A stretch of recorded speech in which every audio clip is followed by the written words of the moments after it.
To fix FaceTime waiting for activation, start by ensuring your device is connected to a stable internet connection.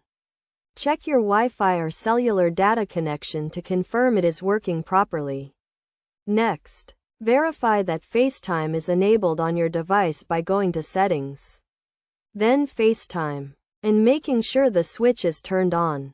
If it is already on, try turning it off and then back on again to restart the service. Check your Apple ID and phone number settings to ensure they are correct and match the ones associated with your device. Go to Settings, then FaceTime, and verify your Apple ID and phone number are listed and correct. If not, sign out and then sign back in with the correct credentials. Another step is to check for any software updates for your device. Go to Settings, then General, and then Software Update to see if there are any available updates. Installing the latest software can often resolve issues with FaceTime. Additionally, try restarting your device to reset the FaceTime service. Sometimes, a simple reboot can resolve the waiting for activation issue.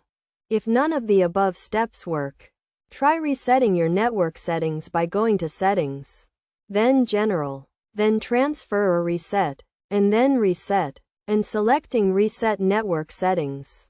This will reset your network settings to their default values. Lastly, if you are still experiencing issues, contact Apple support for further assistance.